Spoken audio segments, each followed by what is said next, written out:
Welcome to A Taste of AZ podcast, where we interview everyone from James Beard award-winning chefs to local mixologists, winemakers, breweries, and so much more. We've got an awesome episode lined up for you today. But before we get into that, head to atasteofaz.com so you can subscribe to our quarterly magazine and email newsletter to find all of the best places to eat and drink around town. Don't forget to follow us on social media. Now let's get into the episode. All right, so we are here in we're in an old barn in Pennsylvania, right? Yep, we're in an old cabin from 1760. This is incredible. This is one of the cooler places that we've done a podcast. So, Well, thanks. Thanks for having us, man. Absolutely. Thanks for being here. Absolutely, man. What's your name and what do you do? My name is Thomas Porter, and I do a lot of things. Yeah, I've seen that. As you probably are aware. Yes. I own Porter Barnwood, Porter Ironworks, our Block Co., and the Coffee Builders, which is what we're going to be sampling a lot of today. Is that what this is all? Okay, yeah. Well, you got to take me through this because this is incredible. Let's start with my drink because I want to stir it up so I can start drinking it. But what is this? You are drinking one of the most popular drinks, which is the chocolate pistachio. Okay. It's a latte that we do here with espresso and white chocolate, as a matter of fact. Oh. There's a little dark chocolate on the rim. There's pistachio. It's a very balanced, not overly sweet, but a really great pistachio latte. I'll be the judge of that. Yeah. All right. Yeah, you're right. How is a judge? It's so good. It's good, dude. And strong coffee too. Yes. I like that. I Yes. like because a lot of times when you put like the more you add to it, the coffee dies. That's incredible, man. Well, good. Nice I'm glad work. you like it. Yeah. So I think I'm gonna just let you talk the rest of the time. I'm just gonna eat and drink this. Yeah, we so. put quite a few things out here on the table you today. did. Yeah.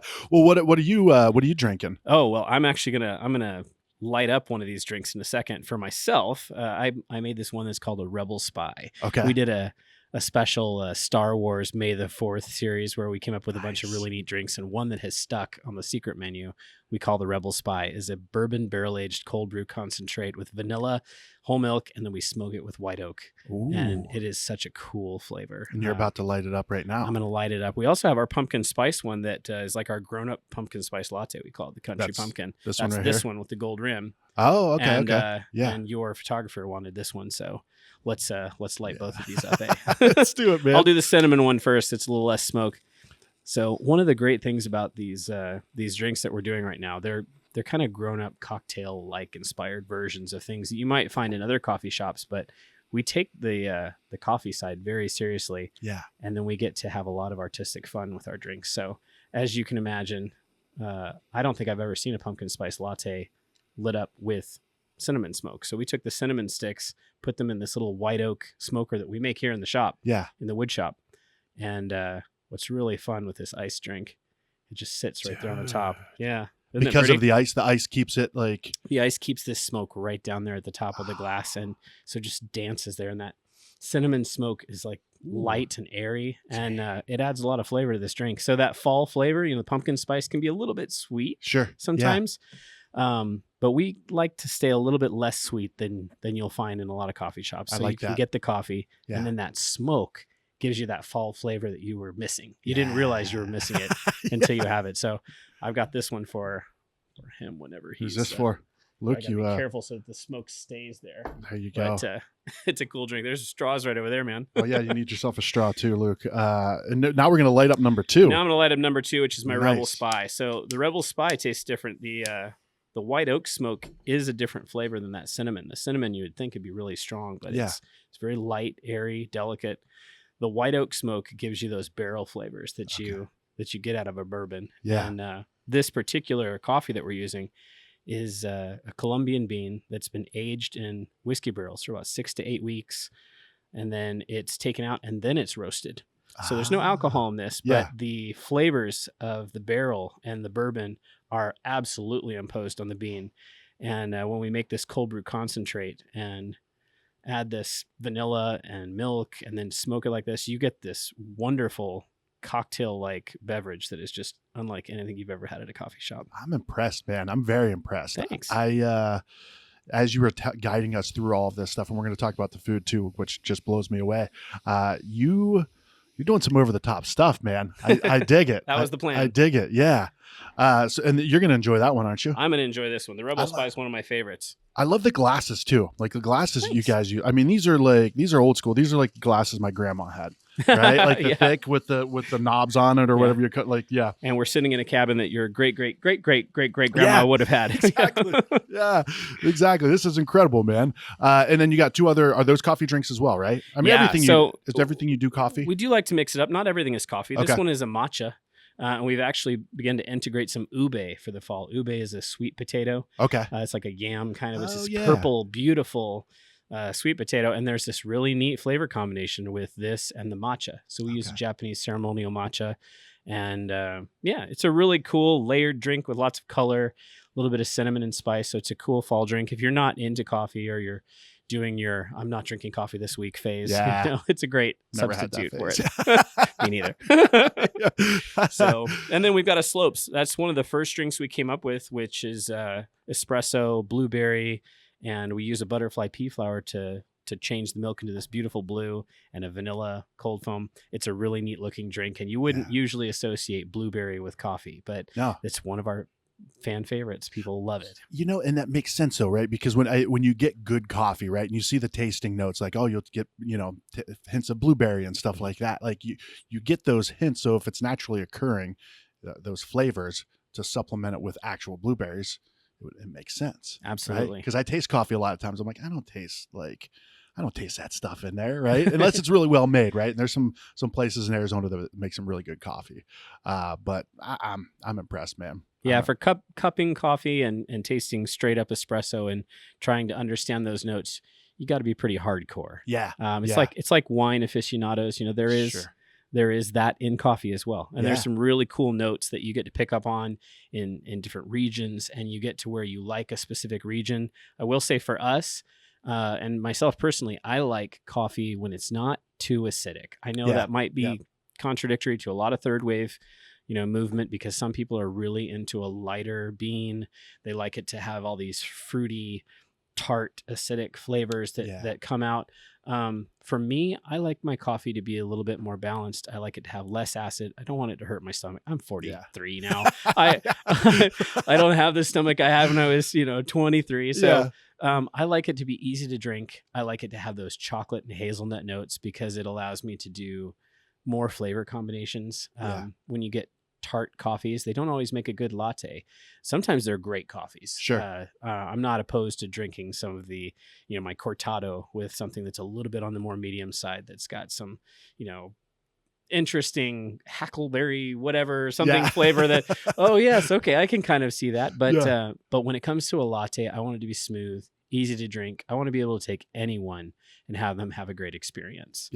And that's the kind of roast that we're going for. So right now we're actually using an Ethiopian Yirgacheffe with a Brazilian mix for our main espresso. Okay. And then we do have some single origins that we roast in house. And then we also have that Colombian bean with the bourbon. So we're going for really neat flavors, but we're kind of trying to bring luxury flavors in. You're doing it, man. Thanks. Nice work. Talk about luxury. The deviled eggs. What is that? So my grandmother had this recipe for deviled eggs, and I followed that recipe for the longest time. I ate deviled eggs since I was a kid. My family's Southern, and every time we had Thanksgiving, we'd have multiple trays of these deviled eggs. But I kind of wanted to kick it up a notch, do something a little bit unusual. So I substituted and started using champagne for the base. So instead of being a deviled egg, it's a champagne deviled egg. Interesting. Champagne mustard, champagne vinegar instead. And then I thought, well, this is cool. I need to kind of make it even more luxury. So I ended up putting caviar on my deviled eggs. Why not? Yeah. And then we have one that has bacon and port wine shallots and just because. Why not? Why not? Yeah. Right. I mean, what impresses me though too is I mean, the coffee shop and that side of things is the newest of your adventures, right? Mm-hmm. Like, so I mean, it kind of started with the Barnwood Company and all that, right? But I guess let's back up a little bit. You're originally from Arizona, you said, right? Born and raised. Yeah, nice. Where at? What part of the? Oh gosh, so I was at a very young child up in like that Moon Valley area. Okay. But we moved to the west side of town, near like 67th and Thunderbird ish. Okay. My mom still lives in that area, and then I moved out in my late teens and ended up moving to Central Phoenix, and I've been there ever since. I kind of am a Central Phoenix fan. Yeah, I am too. I mean, I'm up north. I'm up past Moon Valley, like 19th Avenue and Joe Max, but I love downtown. We have amazing food in Central Phoenix. Yeah. There's so many options. For sure. So you can kind of tuck away in the tall trees and in the irrigated lots and not always realize you're in a big city. Yeah. It's really neat. For and sure. no commute. Yeah. I love that right? too. Yeah. Oh, yeah. Sorry, guys on the west side that are listening to this right now. And that's one of the worst, like coming from the west side into the city. In the sun on the way to work, in the sun on the way back. Ooh, yeah. So you don't have to. You guys are troopers. Yeah. Yes. So, well, what was the path like you early on? Like, were you always into caviar, deviled eggs, and barnwood? Believe it or not, I have been eating food since I was born. Okay. No way. Yes. Wow. We have that in common. Yes. I've always loved cooking. I've Okay. been making things. I was homeschooled as a child, and so I used to bake with my mom, cook. That's how I learned my fractions. Really? Yeah. Oh, yeah. As a kid. So we've been cooking since I was a child. Okay. But seriously cooking really in my 20s. Gotcha. Okay. Beginning to look at the recipes on williamsonoma.com and start to find ingredients I didn't know existed, and then develop more of a palate, and then of course, being in Central Phoenix, we have so many great places to eat that I'm a little bit of an adventurous eater. I will go to those hole in the wall places, but I'll also go to a fancy restaurant every now and then. Okay. Yeah. So you like it all? Yeah, I would love it. Yeah. I like the experience. Food is such an incredible experience. Yeah. So. I mean, I like everything from, a caviar deviled egg to a microwaved hot dog. So I got everything in between. Well, I may draw a line, but I can agree with you on most things. Yeah. After a few beers, a microwaved hot dog's pretty good with a craft single on there. Yeah. Sure. So did you have a path early on, like that you wanted to, like you knew what you wanted to be? You know what? What I've wanted to be has changed so often. Okay. I have like the ADHD of jobs here. I actually was a massage therapist for 20 years, a long time. Wow. Okay. Yeah. Before I was doing woodworking. Yeah. So I was doing massage therapy, got into the woodworking thing on the side, and then it kind of took over my life and gave me Porter Barnwood and Porter Ironworks and the R Block Co. And then we were doing so many restaurants that it seemed appropriate. I've always wanted to have a restaurant. Okay. Yeah. I think everyone romanticizes about having a coffee shop. Sure. Oh yeah. If they say they haven't, they're lying. Yeah. It's in like every Hallmark movie that you've ever seen. They have some coffee shop they go to in about every single one of them. So absolutely. Yeah. there is something very romantic about having a place where people can gather, serving them food. Yeah. Just being a part of that conversation and breaking bread. Yeah. It's an amazing experience. It's also, as many chefs have told me before, when I was saying, hey, what's your piece of advice for starting a restaurant? They're like, don't do it. Why would you do it? You have all these other cool things you do. Are you sure? Yeah. Because there's a lot of work that's for involved sure too. It's a volatile industry too. Like it can be. Yeah. So, we build the interiors for a lot of restaurants and do millwork packages. And so it seemed fitting that I have this building out front where I can put a really cool shop. We can design it, build it, staff it, train it, make all these things ourselves.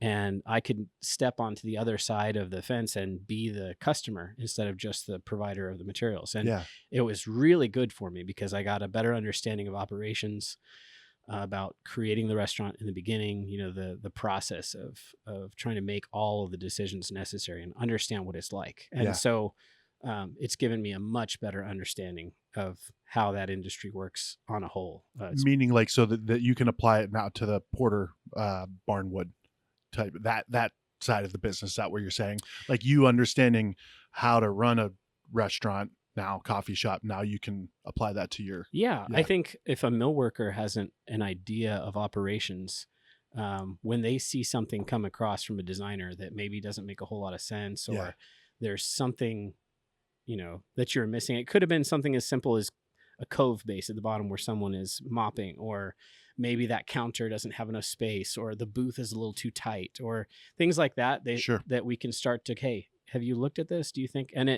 And it's not to criticize the designers, but sometimes it's hey, have you thought about the way you're going to be operating this? Yeah. I see you have, 8 inches in your shelves here, but your glasses are 9 inches tall. Do you want to maybe modify some of this stuff so that your glasses are going to fit? Yeah. That kind of thing that for sure gets missed. And those are some of those headaches that a restaurateur gets when they're building the restaurant. Because it happens. There's so many details you can think about if you have someone on your team that knows that. And so from that side, I think it makes me stronger as a candidate for a millwork package. But it also helped me with the restaurant, knowing the other side. Yeah. Knowing what it's like to build things and doing things for so many other people, we were able to we had a huge advantage in building out this little space. Yeah. Yeah. So well, let's back up a little bit with the Barnwood company. Like when did you get into this building? Like when did things start to get serious for you? So we built Porter Barnwood's main showroom about 8.5 years ago ish. It originally started in my backyard. Okay. The neighbors Central didn't like Phoenix that here. so much. After 4 or 5 guys showing up at 5 a.m. and planing wood, Yeah. the neighbors don't really care for that so Yeah. much. And I had a lot down the street where we would store wood, and going back and forth between there. My business partner, Craig, and I bought the iron shop that's nearby. And then Okay. also Craig was buying this land to see about doing an investment. And I said, hey, let's move Porter Barnwood to this spot. And we ended up coming up with a plan and built this building. And we grew very, very quickly.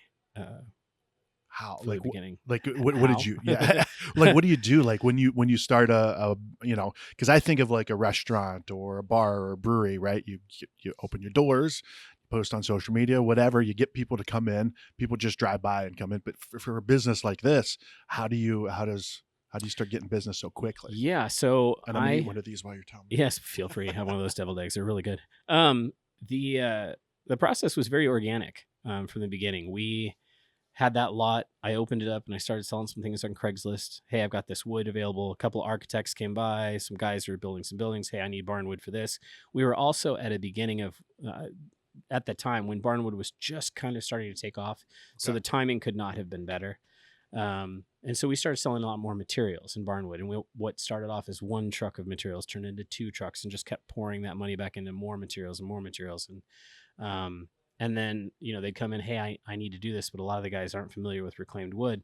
They don't want it to touch their tools. Do you guys do this? Yeah, I have a shop in my house. I can do this for you. And then I hired a guy and another guy and another guy. And it grew very organically and very safely. Okay. I think the restaurant is very different. Opening a restaurant, I think you have to be straight out of the gates running at full speed. Sure. Yeah. It's got to be a really well presented place. All your things have to be in order. And then you can improve upon it, but you start out full speed. Like the door opens. No and warm up. Yeah. It's like, oh, it's fine. Just a few people come in. We'll figure it. We'll get our legs under us a little bit. Like no. A lot of restaurants like to start in the summertime. Yeah. Is what they call their like soft open. Okay. And because the summer in Arizona is obviously a little slower. It's a little hot here. Yeah, a little bit. So people go out a little less, and they like to be open in that just before fall period so they can get their staff into that mode and then do their parties and things. And then fall comes and winter comes, and that's season. Yeah. And that's when they want to be ready and stocked and veterans in the field making it happen. Yeah. Yeah. But so you decided you're going to open up your own place, right? The barnwood and everything else is going smoothly for the most part, right? So you decided to throw a wrench in that whole thing. Like, I did. Yeah. Well, when did the idea to? Because I like the idea and your thoughts about a coffee shop too, because it's a little bit different. To me, it's like a little bit of a different speed, right? It's something where people can come and you meet for coffee and it's chill and it's you can hang out for a little bit. It's not a quick cocktail bar. You got 90 minutes, get in, get out type of thing, right? Right. So I in preparation for this, and I did prepare for this a lot over the course of about a year. Yeah. I went and visited hundreds of coffee shops. Okay. I actually kept a list in my phone. I think when I opened the coffee shop, I had already visited like 150 different cafes, coffee shops. Yeah. It's over 200 now coffee shops that I have on my list of places I've gone. You take and notes? I go with a critical eye. Okay, yeah. I'm going in there. It might have been a Starbucks. It might have been like some mom and pop shop. It might be a chain. It might have been one of our customers. We built a lot of spaces for other coffee shops. Yeah. And I'm going in looking, hey, what are they doing that's working? What are they doing that's not working? Yeah. What's customer service like? Who, silly things like, do they have pictures of their plates and stuff on the prep fridges? So there have been a couple of places. One of the ones that I thought I was actually more impressed with, like Better Buzz, right? It's in the back. I just happened to look through the door and I see in their kitchen, they have in their prep kitchen, it's nice and clean. It was really well set up, and they had pictures of all of their presentation for each of the food with the recipes and stuff there to show people and remind people this is how it's supposed to look going out. Yeah. It's a little detail. A lot of Sure. restaurants don't do it, but if you have that in front of a person, this is what it's supposed to look like. And that consistency and that nice looking photo. This is Yeah. what we're aiming for, guys. So shoot for this. Yeah. It's one of those little touches that you don't think of when you visit a coffee shop, but it's something that was really important to me. Yeah. Also, how do they deal with customers? What are the baristas like? What are they wearing? Yeah. What do they act like? How are they treating me? How do they treat the coffee? I'm watching their machine. How are they interacting with the machine? Are they wiping off the steam wand? Like, I'm watching Yeah. every little critical thing to see how they're operating and how they might, we might improve on our stuff. And Sure. so I'm a big fan of Disney. Okay. Which Yeah. will be very evident in several things throughout our shop. But there are some really great books. One that is like the Bible of customer service to me would be Disney U. Okay. It's more training, but Disney U, made by Doug Lipp. It's a great book. It talks about how Disney started, and then with Van France and the story of the evolution of their training process. Cites some different examples of things that happened and how they dealt with them. Great book. It's not that long of a read, like Okay. 4.5 hours. You can do it on Audible, I think. Okay. Totally worth it for any business owner. Yeah. And then Creating Magic by Lee Cockerell is also a really great management book. So those two have always been my go-to. And Yeah. a lot of those principles I integrate into our coffee shop. Okay. Nice. Yeah. But I look for other people and what they're doing and how they're integrating things into their lives and their employees and how they're investing in the employees to make Good that and happen. bad, I assume. Like you're kind of seeing like, well, that's all right. How do we avoid that type of thing, right? And that's interesting. You the Disney side of things, because through business school, it came up so many times. Like just its focus. Oh, I'm sorry. I thought you were I'm talking about enjoying my this point I coffee. just made. I'm like, Yeah, "Dang, it's that a was great good point. This is I'm drinking the Rebel Spine. I haven't Yeah. had this in a week. I went to North Carolina this last week. Okay. I was there during the hurricanes. Oh, dang. We were just outside of it, and so we mostly just got rain. But I went to 8 different coffee shops while I was there, and I really missed our coffee shop.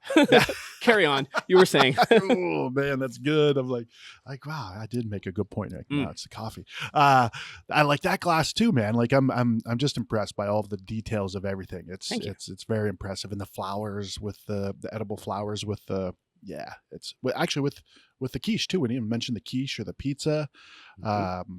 Not very often you find a flatbread or a pizza at a coffee shop. So this is a lavash. Okay. And it's on our menu as the lavages. This one is the honey sriracha roasted garlic, barbecue lavash. It's a really cool flavor combo with sriracha and honey and barbecue sauce and cheese and the red onions and chicken, and it's really good. It's probably the most ordered lavash on the menu. Really? You have a handful of lavashes on the menu? We do a champagne cheese, one that's a buffalo, and then we'll probably throw a couple more. We've got these thematic things that happen in the coffee shop. Yeah. And we change up the menu every now and then. So Yeah. Oh, and the Scotch figs over here. Yeah. You need to try these in a minute. Yeah, I need one of those for sure. What a Scotch fig? Yeah, so it's a creation of mine. I've never seen them before. Yeah. But I thought I had these Black Mission dehydrated figs, really great figs. But I rehydrated them in Scotch, and then a little bit of water, but Scotch,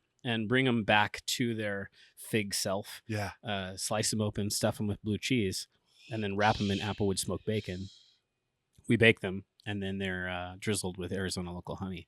They are so good. I didn't know there was blue cheese in them. There's blue cheese and those would not have fig been and there right Scotch now. and bacon. So there's this smoke from the bacon and the Scotch and the cheese. And it's very, very good. Let me grab one of those. All Yeah. Made an upsell here. So what kind of Scotch do you guys use? Originally I used a Belvini because that's what I had in the cabinet. That's a little expensive to use for cooking, but it's as simple as this sounds. Trader Joe's has a malt Scotch that is actually really good for this. It's got some really great smoky flavors to it, and I found I like that Scotch more for cooking. It's just smooth and smoky, and it imparts more flavor on that fig. So it's incredible, man. Isn't that cool? And you can taste the Scotch too. Like you can. Now, there's no alcohol in it. It's been cooked out since, but those flavors are what I'm going for, those profiles. For sure. It's real subtle. It's real subtle, but it's there. I think when, at least for me, when I go out to eat, I love experiencing new things, but I also like when someone brings something a little more elevated to the table where Yeah. there's the purity of each ingredient is obvious.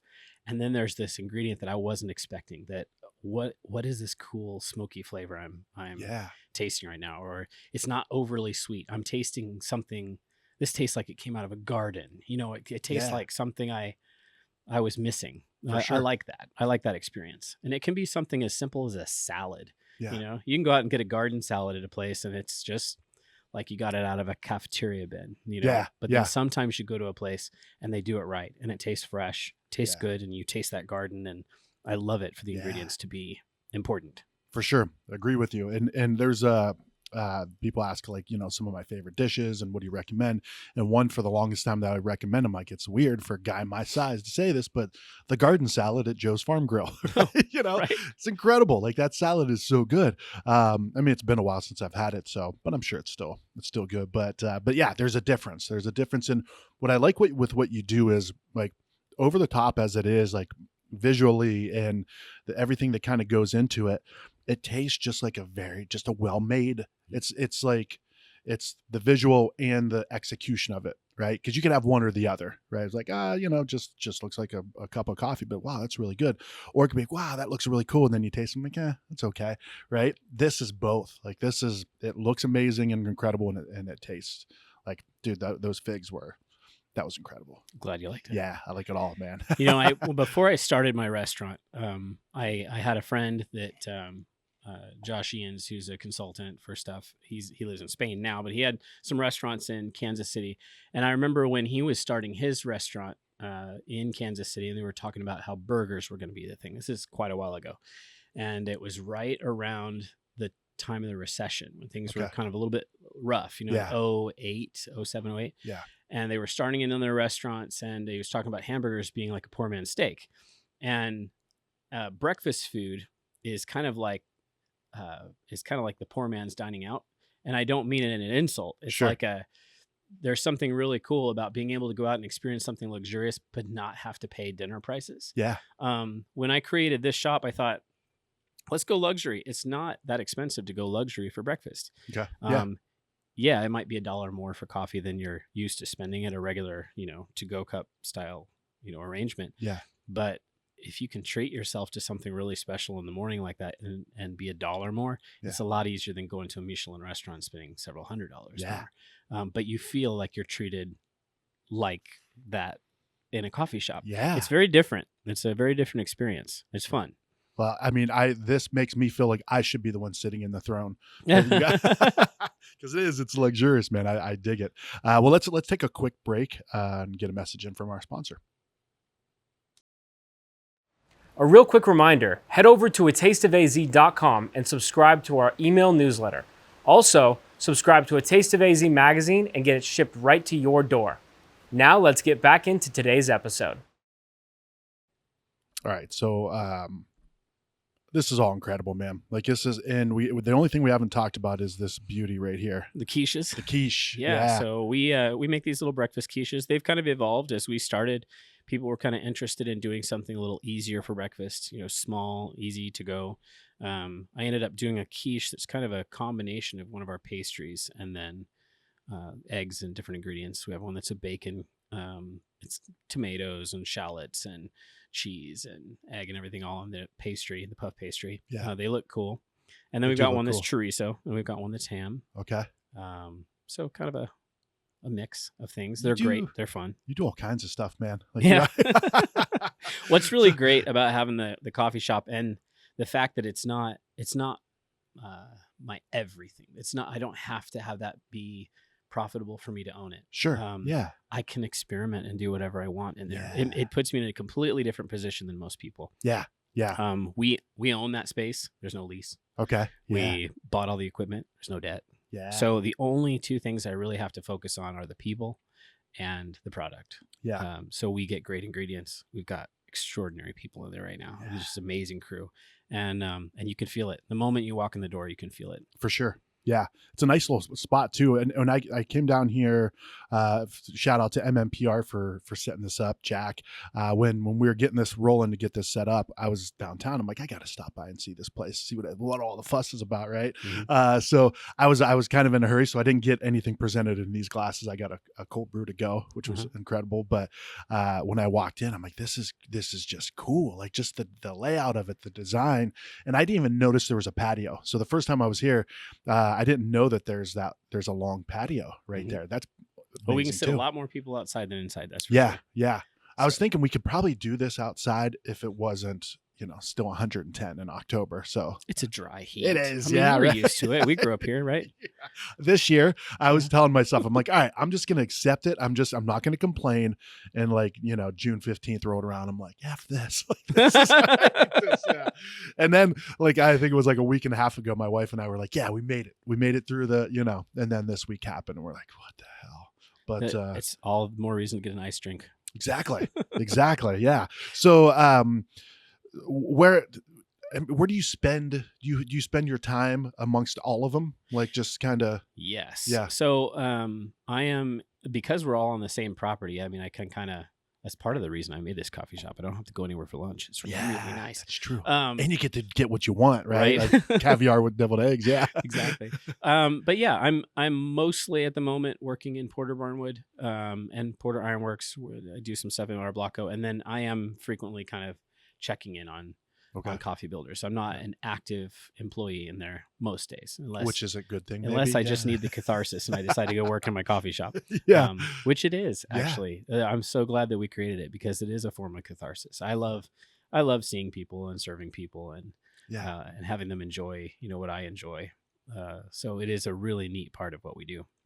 But I'm not in there nearly as much as I thought I was going to be. Really? Do you like that? Like, do you look at that as like, this is great because the people, right? I mean, it's the people you have in place where if you didn't have the right people, you probably would be in there more and like, what the hell's going on type of, right? But I've got to commend it to the staff. They are incredible. Yeah. The staff that we've gotten in there at this point, we're just incredibly blessed. They love it. It shows, and they do a fantastic job.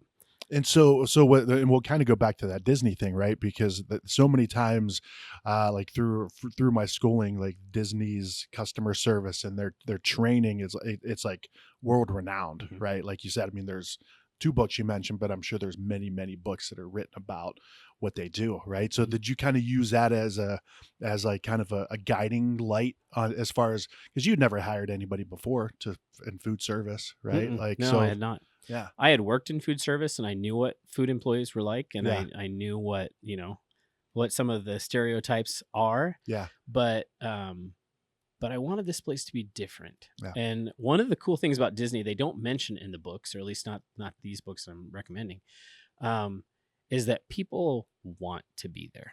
Like, sure. I think when you work at someplace like Disneyland or for that company, it's because you want to be a part of that. And luckily that's what my crew's like right now. They all want to be in coffee. They all want to be a part of this, and they're being somewhat recognized for it. I mean, there's a lot of articles coming out and some really great social media posts, and people are, giving them great reviews. And so it feels good, but they genuinely want to be here. And it shows. You can go through all the motions and go through all the training, but when someone genuinely wants to be in that room, it just shows. Sure. And they do. Yeah. And that, I mean, that's for keeping the team together long term, right? I mean, people come here for years and they get the same people and they recognize the customers and all of that. Like, that's how you really build something solid. It's really neat. We have on Saturdays, we've had several other restaurateurs come in, that are friends and things over the years.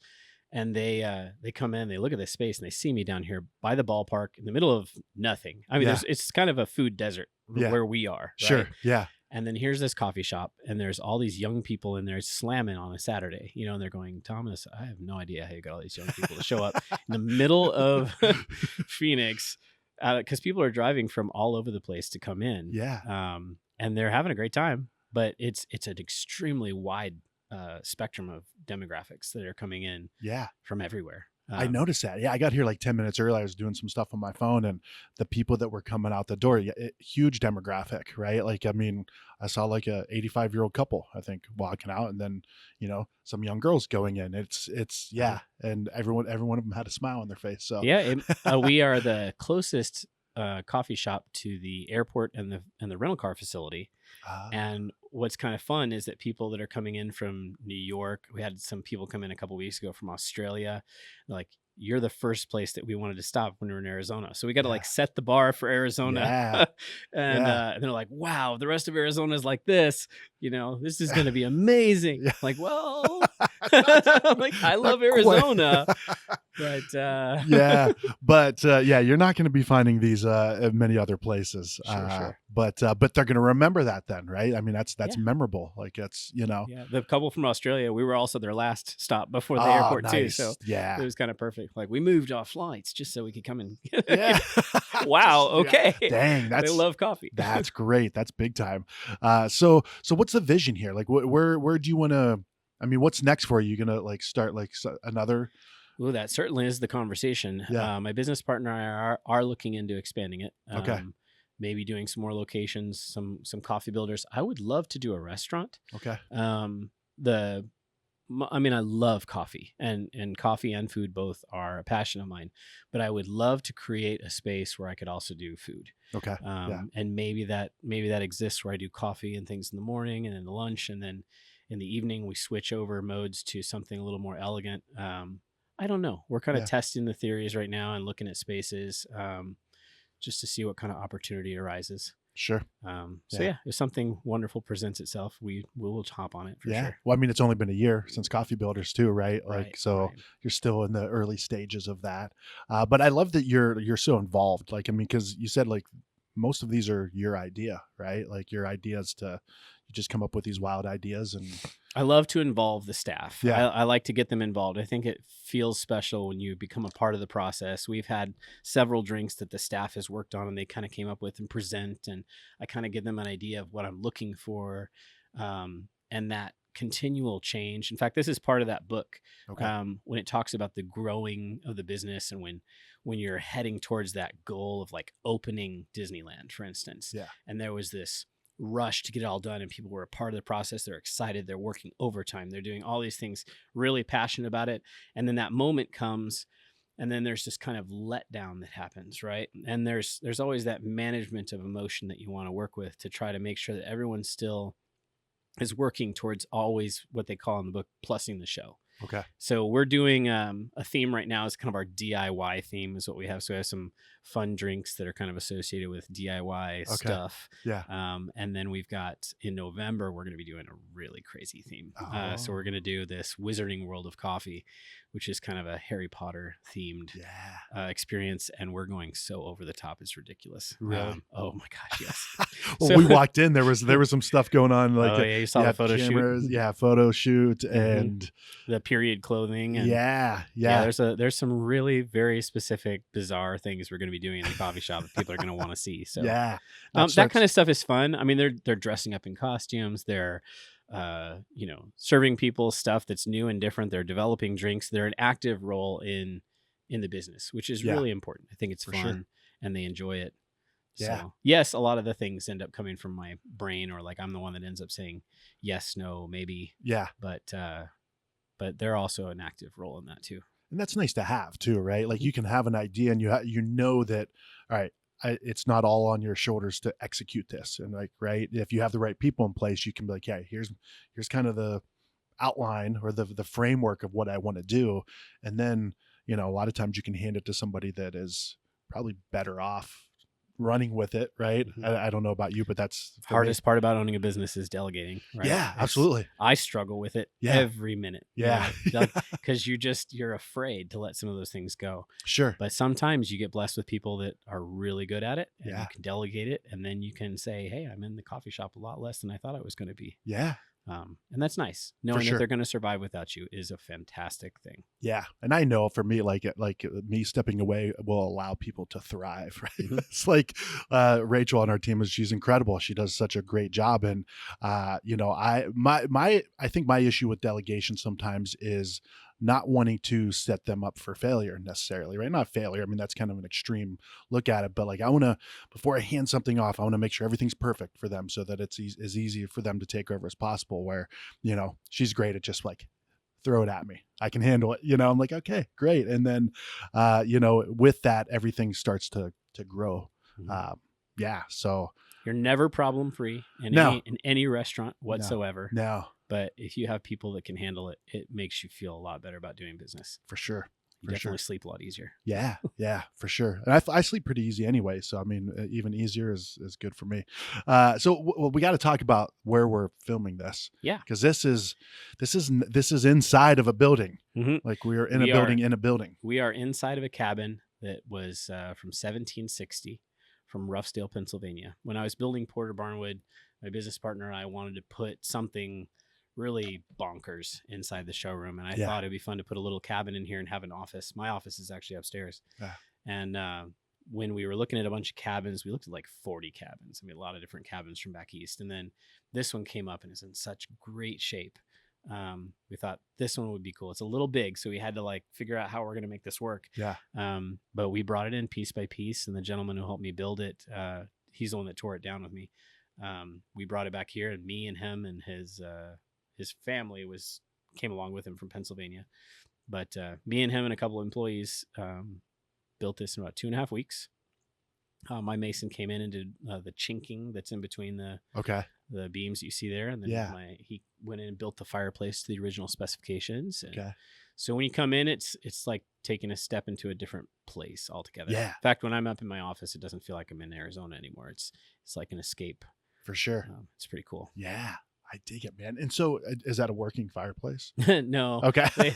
The city kind of frowns on working fireplaces in Arizona. Plus, it's Arizona. The only reason we have mantles at all is just so we can put stockings on them for Christmas. Sure. Exactly.